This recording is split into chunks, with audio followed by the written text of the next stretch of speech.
This voice is taken from an article with the title, How to Calculate and Manage Risk to Reward Ratios in Trading, which has been published on TRADERTALKSNET. Calculating and managing risk to reward ratios in trading is an important step for any trader. This is because risk to reward ratios in trading can be used to determine the potential reward versus the potential risk of a trade. By understanding the risk to reward ratio, a trader can make better trading decisions and increase their chances of making a profit. The risk to reward ratio is calculated by dividing the potential reward of a trade by the potential risk. For example, if the potential reward of a trade is $100 and the potential risk is $50, then the risk to reward ratio is 2 to 1, 100 divided by 50 equals 2. This means that, for every $50 risk, the potential reward is $100. When managing risk to reward ratios in trading, it is important to remember that higher ratios are not necessarily better.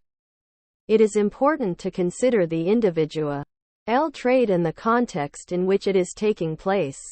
A higher risk to reward ratio does not necessarily mean that the trade will be more profitable.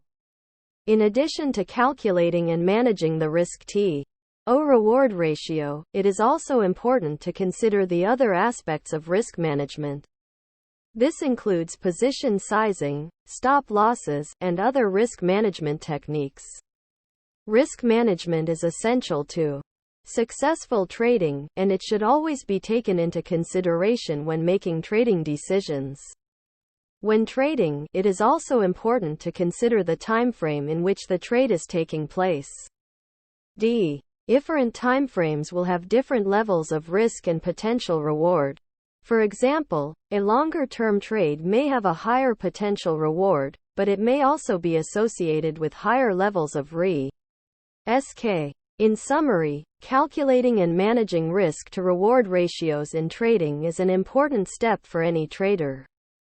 Knowing the risk to reward ratio of a trade can help traders make better decisions and increase their chances of making a profit.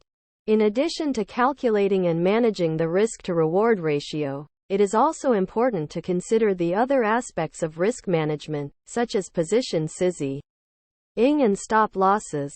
Finally, it is important to consider the time frame in which the trade is taking place, as different timeframes will have different levels of risk and potential reward.